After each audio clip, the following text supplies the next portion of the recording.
관우는 중국에 가면 신격화되어 있어서 길거리 각 지역마다 관우 동상을 쉽게 볼 수 있습니다. 그런데 그거 알고 계신가요? 서울에도 관우를 모시는 사당이 있습니다. 서울 동관왕묘 또는 동묘는 중국 총나라의 장수 관우, 즉 관왕을 모신 관왕묘로 지금의 서울특별시 종로구 동묘암역 근처에 있습니다. 1963년 1월 21일에 보물 제142호로 지정되었습니다.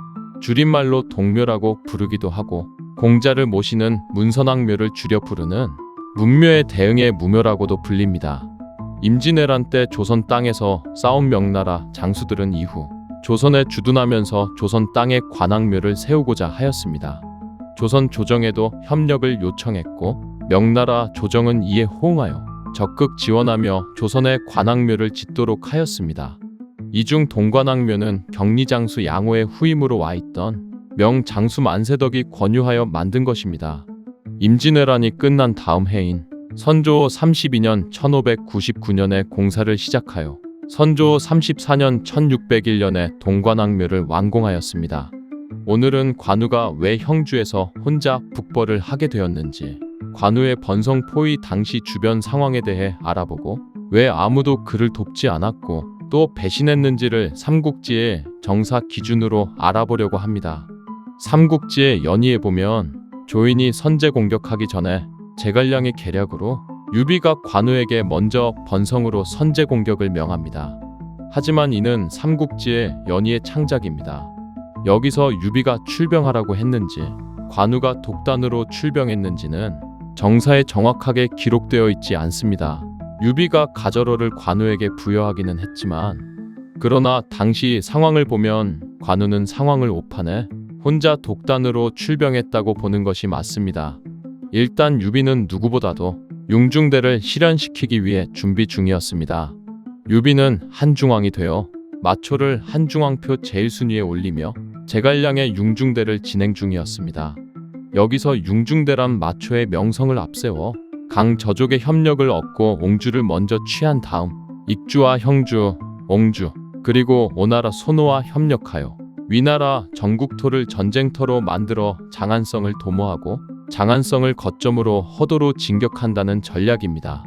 한중왕표 순서를 보면 평서장군 도정우 신마초, 좌장군 장사 영진군 장군 신허정, 영사마 신방이, 의조종 사중랑 군의중랑장 신사원, 군사장군 신제갈량, 탕구장군 한수정우 신관우, 정로장군 신정우 신장비, 정서장군 신황충, 진원장군 신뇌공, 양무장군 신법정, 흥업장군 신이엄 등 120명입니다. 참고로 조우는 한중왕표 120명 이름에 없습니다. 유비가 제갈량의 융중대를 실현시키기 위해 준비 중이었다는 것은 한중왕표 1순위가 마초라는 점만 봐도 알 수 있습니다.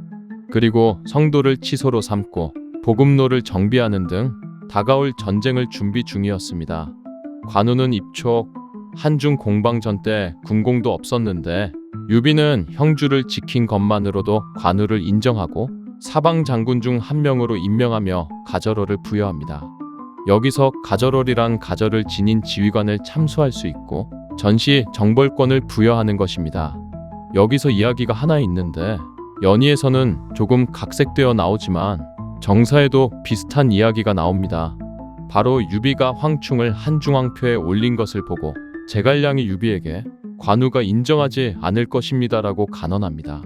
그러자 유비가 내가 설득하겠다고 하고 비시를 보냈고 관우의 반응은 예상대로 대장부는 평생 노병과 같은 대열에 있지 않는다라며 그에게 제수된 관직을 거부하였습니다.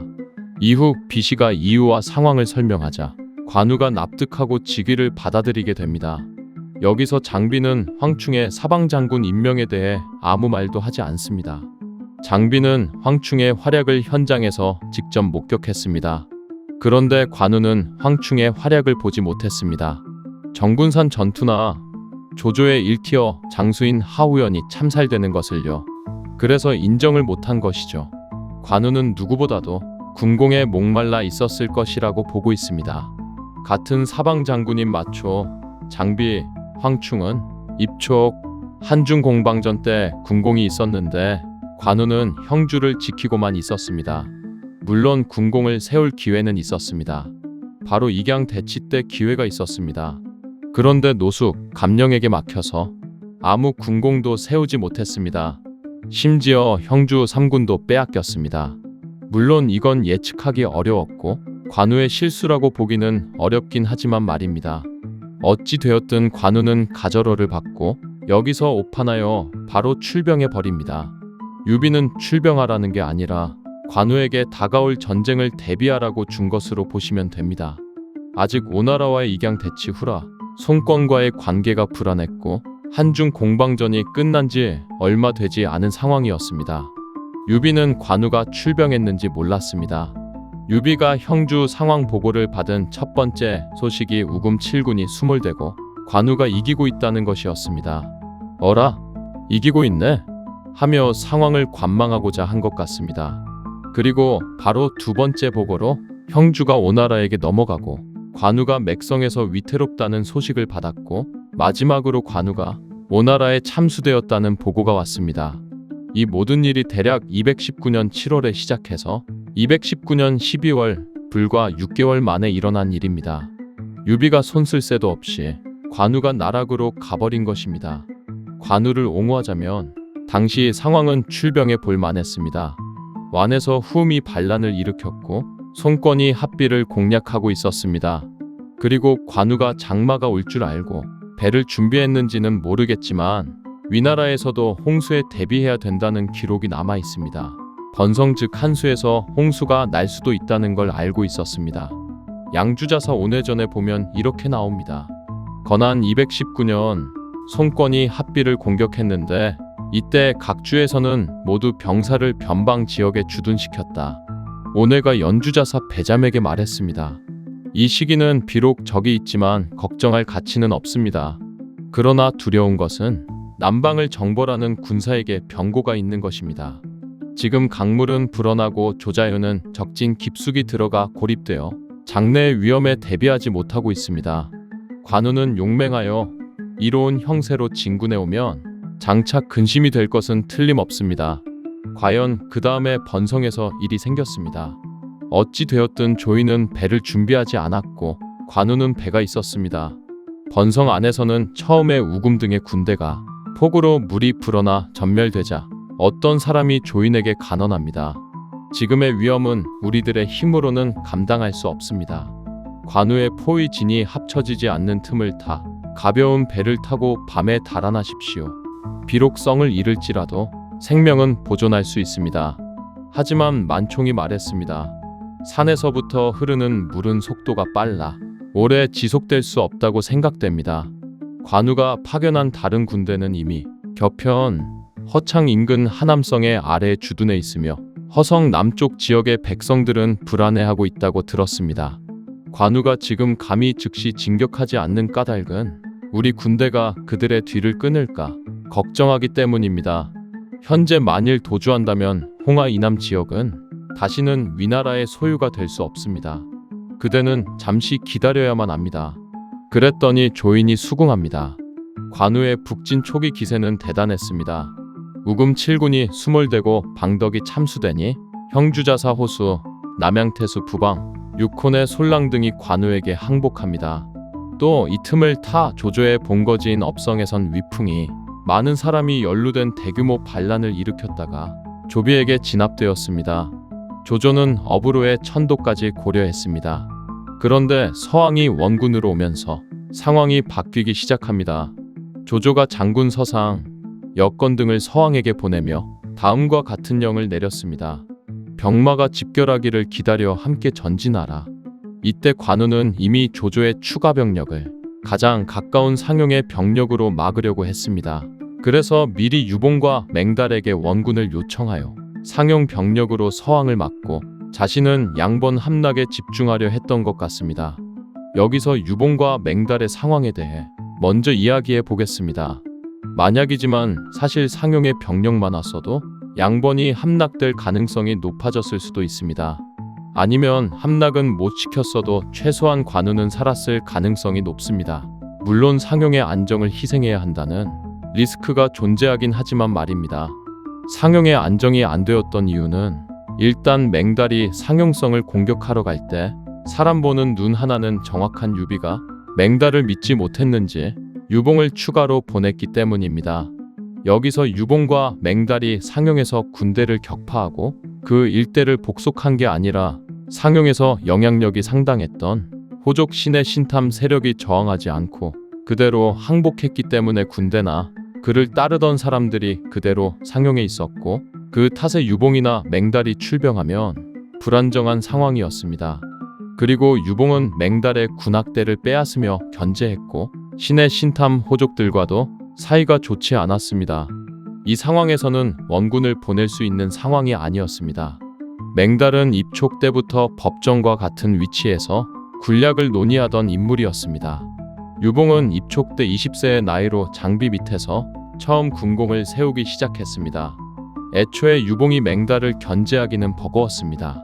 그래서 나중에 자치통감에 따르면 유봉이 맹달을 침해하고 능멸하니 맹달이 부하가 치밀어 자신의 부곡을 무려 4천여 가나 이끌고 유비에게 작별 편지 하나만 남긴 채 조비에게 귀순하였습니다. 만약 상용군이 있었다면 북쪽에는 위군, 남쪽에는 오군이 있는 가운데 강릉을 빼앗겼을 때 관우와 약간의 상용군이 같이 있었다면 관우는 상용군과 함께 상용 쪽으로 이동할 수 있었습니다.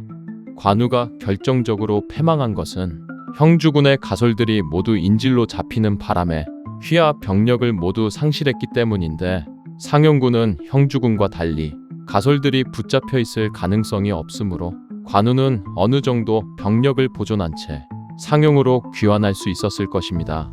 관우가 상용군의 지원을 받으면 두 가지 장점을 얻습니다. 첫 번째는 앞서 말한 최소 병력 보존 문제이고 두 번째는 관우군이 면수를 장악하고 있었기에 상용에서 수륙 양용으로 면수를 통해 지원군을 보내면 관우는 그 배를 타고 도주하면 된다는 것입니다. 위군은 7군 수몰 때 수군이 싹 털려서 번성에서 관우를 격파하고도 면수를 장악당해 양양과 연락이 끊어질 지경이었고 오나라는 장음을 보내 관우를 추격하게 했는데 재수없게도 장음이 귀환하는 과정에서 병에 걸려 죽었습니다. 즉 관우는 상용과 연결된 면수를 이용하여 상용으로 안전하게 귀환할 가능성이 커지는 셈입니다. 관우가 죽은 곳이 임저입니다. 임저에서 서북쪽 안으로 들어가면 상용 소속 박능현입니다. 박능은 남쪽으로 각각 임저 의도로 향해 강릉으로 갈 수 있는 허브 지점으로서 높은 가치를 지닌 요충지였습니다. 따라서 임저를 돌파하는 데 성공했다면 관우가 살아남을 가능성도 컸습니다. 상용을 정벌할 때 맹달이 의도에서 출발하는데 의도는 임저보다 남쪽입니다. 관우가 임저를 돌파할 병력만 있었어도 상용 귀환은 무리가 아니었습니다. 어찌 되었든 상용에서 원병이 오지 않자 관평을 언성에 주둔시켰습니다. 서왕이 도착하여 속임수로 참호를 파며 적의 배후를 끊으려 하는 것처럼 과시하자 관평은 서왕의 속임수에 쏘가 둔영을 불사르고 달아났습니다. 이렇게 서왕이 언성을 점령하고 양면으로 진영을 연결하며 점차 전진해 적의 포위망으로부터 3장 떨어진 곳까지 이르렀습니다. 공격하기 전에 조조가 그 앞뒤로 은서, 주계 등 모두 12진영을 서왕에게 보냈습니다. 관우전 주석 촉기에 따르면 관우는 서왕과 예전부터 서로 경애했습니다. 멀찍이서 함께 대화했는데 다만 평소의 일만 말할 뿐 군사는 언급하지 않았습니다. 잠시 뒤 서왕이 말에서 내리며 영을 내렸습니다. 관우의 머리를 얻어오는 자에게는 금 1000근을 상으로 내릴 것이다. 그러자 관우가 대경실색하여 서왕에게 말했습니다. 대영, 이 무슨 말이오? 이에 서왕이 답했습니다. 이는 나라의 일이오. 적은 위두에 둔영이 있고 또한 별도로 사총에 주둔하고 있었습니다. 서왕은 위두의 둔영을 공격하는 것처럼 널리 소문을 퍼뜨리고는 은밀히 사총을 공격했습니다. 관우는 사총이 곧 무너지려 하는 것을 보고 스스로 보병과 기병 5000명을 이끌고 출전했으나 서왕이 이를 들이쳐 폐주시키고 포위망 안까지 깊숙이 추격하여 격파하니 적군들은 스스로 면수에 투신해 죽기도 했습니다. 서왕한테 진 것에 대해 위군의 지원군이 계속 도착하여 물량에서 밀렸다는 말이 있는데 사실 서왕이 처음 지원 온 시기는 신병들로 구성되어 있었습니다. 즉 지원군 12형이 도착하기 전에 서왕을 야전에서 공격해봐도 괜찮았다는 것입니다. 서왕은 병력의 질과 양이 부족해 관우를 치지 못하고 있었고 이 상황이 무려 2달간이나 이어졌습니다. 하지만 관우는 이때 유봉과 맹달에게 지원군을 요청한 후 서왕을 공격할 시기를 놓쳤고 서왕은 지원군이 도착할 무렵에 남하하기 시작했습니다. 그리고 서왕의 간단한 페이크에 속아 넘어갔고 또 총사령관인 관우 본인이 보병과 기병 5,000명을 이끌고 서왕과 맞서 싸웠으나 패하여 후퇴했고 후퇴 중 번성 포위망이 붕괴되어 결국 참패로 이어졌습니다. 이 전역이 일종의 예방전쟁으로 벌어졌다는 설도 있는데 그 설을 따른다면 관우는 병력을 빼야 할 시기를 놓쳤다고 봐야 합니다. 사실 관우 스스로도 멧돼지에게 물리는 흉몽을 꾸었다는 이야기를 한 것이 사서에 수록된 걸로 보아 실패를 어느 정도 자각하고 있었던 것 같습니다. 적벽대전에서 조조의 예처럼 관우 본인도 적은 나이가 아니라서 조급해졌을 가능성도 없지 않습니다. 가절월 역시 이를 위해 어느 정도의 자율권을 부여한 것이고 관우가 봉수대를 쌓고 언제든 돌아갈 준비를 했다는 기록도 있어서 이런 예방전쟁이 확대된 것으로 보기도 합니다. 다른 한편으로는 한중에 집중된 조조의 압력을 풀어내기 위한 조공의 성격으로 유비가 위군 견제 명령을 내린 것으로 보기도 합니다. 결과만 따지는 것이 아닌가 싶을 수 있으나 당대 전후에도 총사령관으로서 물리적인 우위를 점한 다음에 공격을 나간 사례가 적지 않으므로 이는 관우의 실책이라고 할 수 있습니다. 만약 관우가 독단으로 북벌에 나선 것이 아니라 유비의 명에 따른 것이라면 결국 유비의 책임이라고 봐야 하겠습니다. 물론 이 역시 한중전의 조공 성격이라면 이런 확전에 대해 완전히 유비의 책임이라고 보긴 어렵습니다. 만총전에 따르면 만총은 백마를 물속 깊숙이 잠기게 하여 제물로 삼고는 군사들과 함께 맹세했습니다. 마침 서왕 등의 구원병이 도착했으므로 만총은 이들과 함께 전력을 다해 싸워 공을 세웠습니다. 조엄전에 따르면 관우는 결국 번성 포위를 풀고 물러나 면수에 주둔하면서 위군의 도하를 막고 양양을 굳게 포위하였습니다. 병력은 조조가 많았지만 수군이 없었기에 한수의 수로는 여전히 관우가 장악하고 있었고 양양성 역시 포위한 상황이었습니다. 역사에 만약은 없다지만 이 시점에서라도 양양의 포위를 풀고 한수를 따라 강릉으로 퇴각했다면 이 전투는 무승부로 끝났을지도 모릅니다. 조엄전에 따르면 처음 서왕의 구원군이 번성 근처에 도착한 후 관우는 조인을 더욱 견고하게 포위했고 남아있던 구원병은 아직 도착하지 않았습니다. 서왕이 이끄는 병사로는 포위망을 뚫기에 역부족이었지만 장수들은 서왕이 급히 구조하지 않고 있다고 질책했습니다. 조엄이 장수들에게 말했습니다. 우리 쪽 병사는 단독이며 너무 적고 조인은 따로 떨어져 있어 힘을 합칠 수 없습니다. 지금은 첩자를 보내 조인에게 통지하여 밖에 구원병이 왔음을 알게 하여 면려하는 것만 못합니다. 북쪽의 지원군은 열흘을 넘기지 않고 도착할 것이며 성 또한 굳게 지킬 수 있다고 생각됩니다. 장수들은 모두 좋아하였으며 곧 땅속으로 길을 파고 화살을 날려 조인에게 편지를 보내 몇 차례 소식을 연락하였습니다. 서왕이 밖에서 관우를 공격해 조인은 포위를 허물고 벗어날 수 있었고 관우는 패퇴했습니다. 조엄전에 따르면 관우의 군사가 물러난 후 관우군의 배가 면수를 점거하여 양양은 완전히 연락이 끊겼습니다. 송권이 관우의 치중을 습격하여 빼앗았습니다.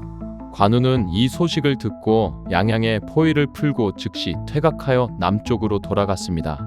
조인은 장수들을 모아 상의했는데 모두 이렇게 말했습니다. 지금 관우는 위기에 처해 있으니 쫓아가면 반드시 체포할 수 있습니다.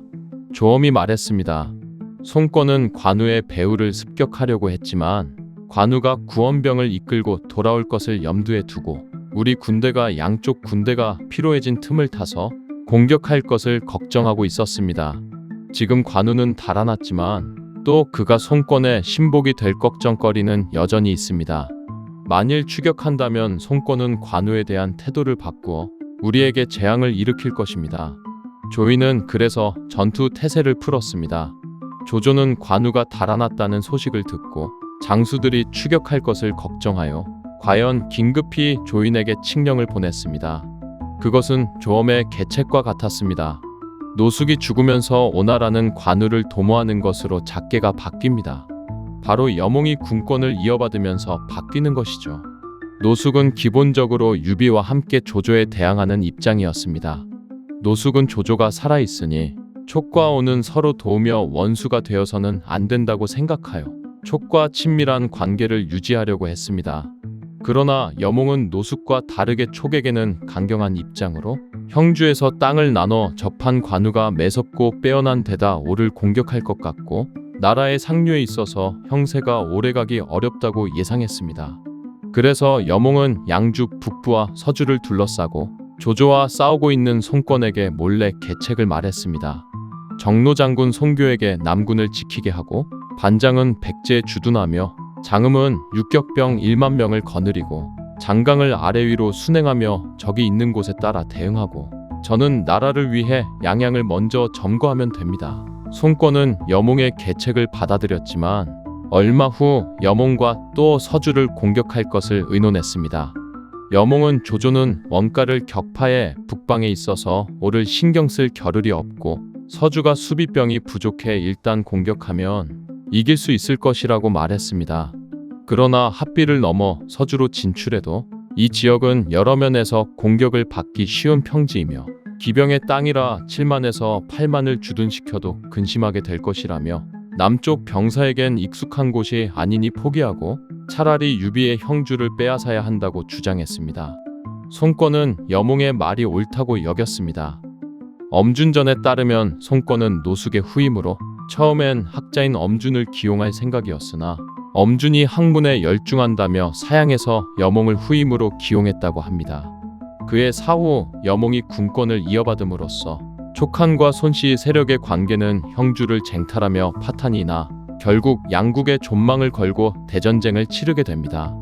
여기서 왜 여몽은 관우를 도모하는 것으로 오나라 전략을 바꾸었는지 노숙과의 대화를 보면 나옵니다. 여몽이 노숙에게 인접하게 된 관우에 대해 이야기했습니다. 관우는 워낙 출중하고 학문을 좋아해 춘추자 시전을 읽어 거의 전부를 입으로 줄줄 외운다고 합니다.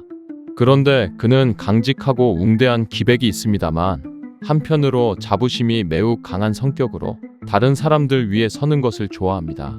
그러고는 관우를 상대할 대책을 묻습니다.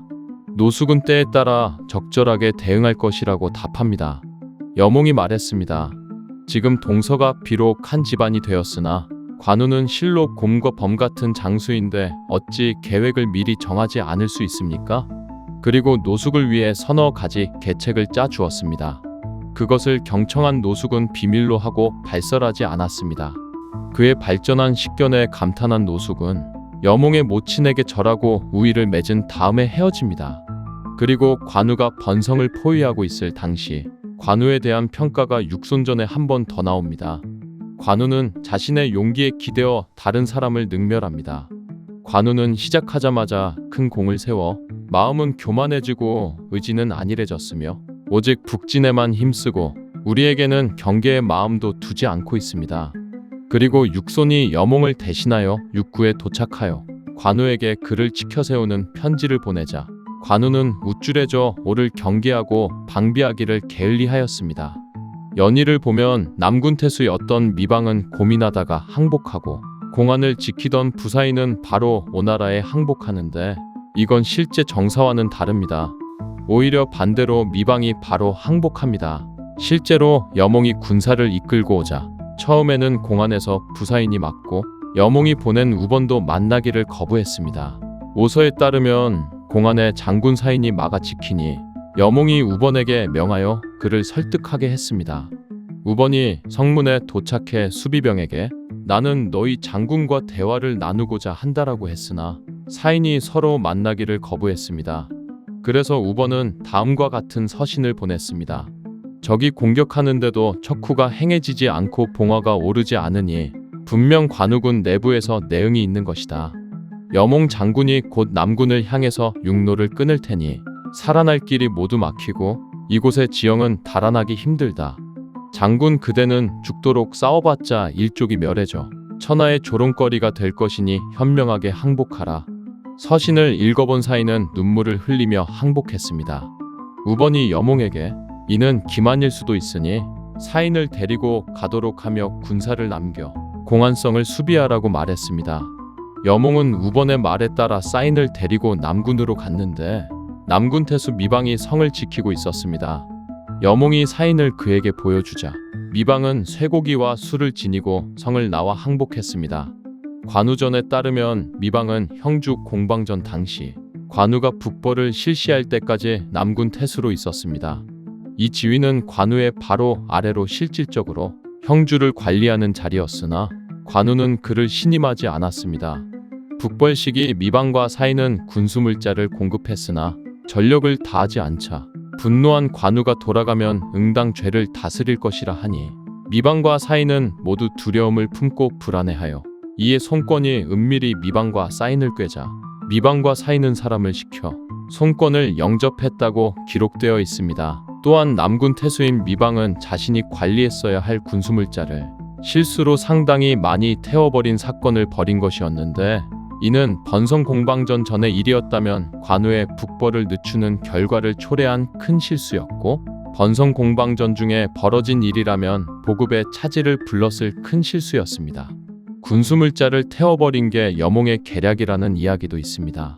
그래서 관우가 영릉에 있는 상관미를 건드릴 수밖에 없을 상황을 만들었다는 이야기도 있습니다. 이에 관우는 미방을 질책하였고 미방은 이를 두려워하여 그때부터 송권이 미방을 꿰어 내통한 것으로 기술되어 있습니다.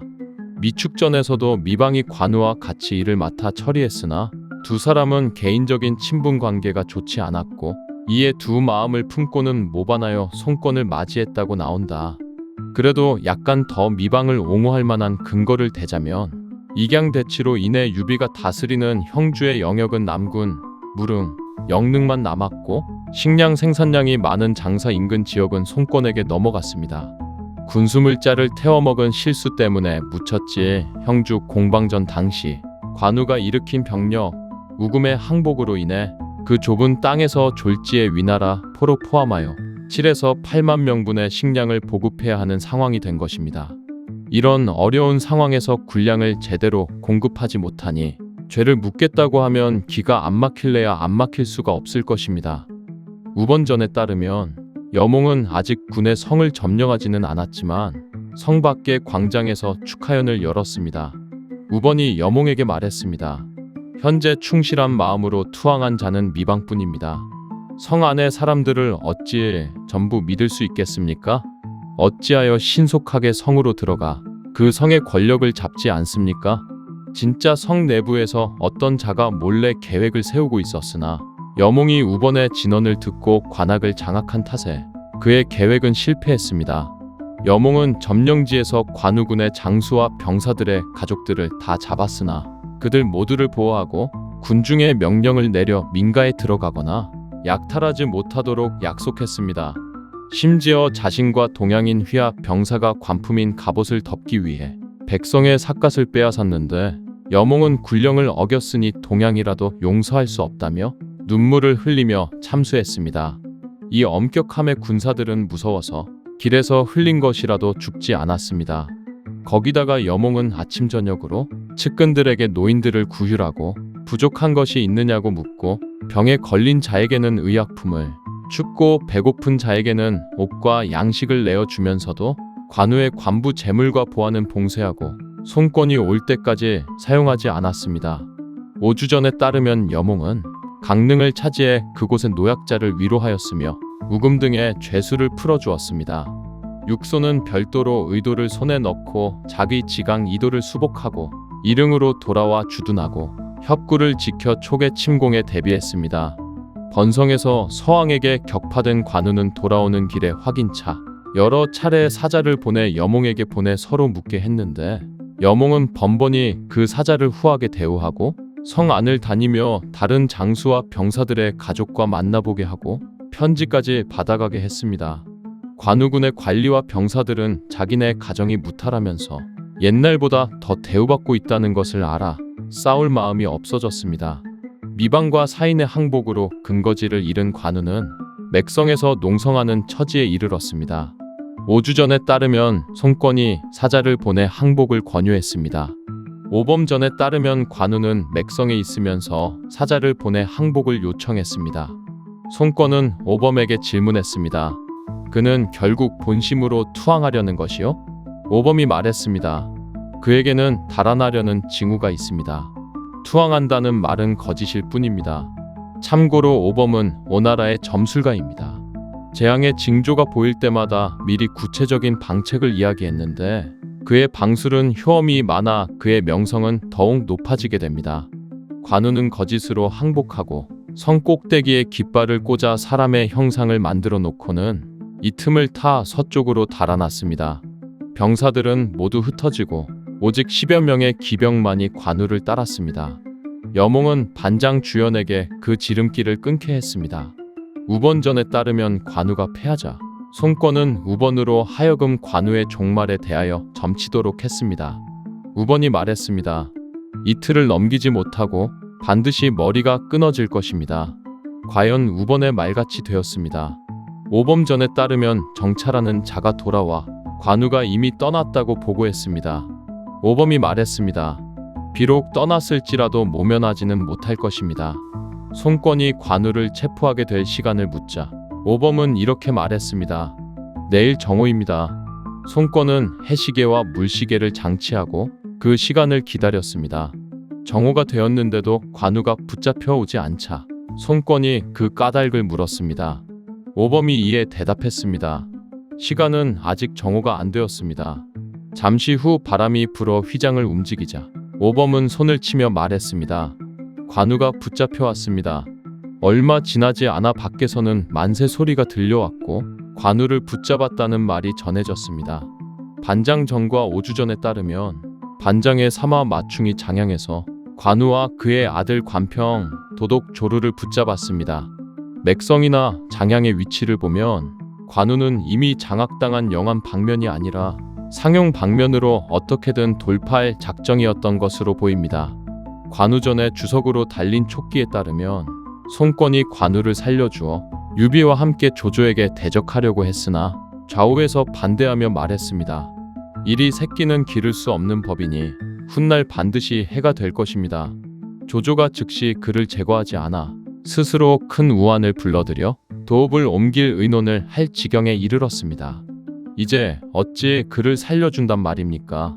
송권은 좌우의 말을 듣고 결국 죽이기로 마음을 굳혀 이에 관우와 관평을 참수했습니다. 배송진은 여몽과 송권이 각각 위치해 있던 임저에서 강릉까지 200에서 300리 거리나 떨어져 있었다며 이 일화의 사실성에 의문을 표했습니다. 그렇기에 관우 부자는 번성 공방전에 참전한 여몽과 관우 일행을 사로잡은 반장 장음 주태 한당의 판단으로 인해 죽었을 가능성이 높습니다. 이러한 관우의 죽음이 수천 년이 지난 지금까지도 삼국지를 더욱 드라마틱하고 더 깊은 울림을 지닌 명작으로 남게 한 사건이 아닌가 싶습니다. 그리고 요립전에 기록되어 있는 관우에 대한 평가를 알려드리면서 마치겠습니다. 무릇 관우가 용맹한 이름을 믿고 의지하여 법도 없이 군대를 지휘하고 직권에 따라 돌발스럽게 행동하여 전후에 수많은 군사가 초상나게 된 것입니다. 다음에는 다른 주제로 찾아뵙겠습니다.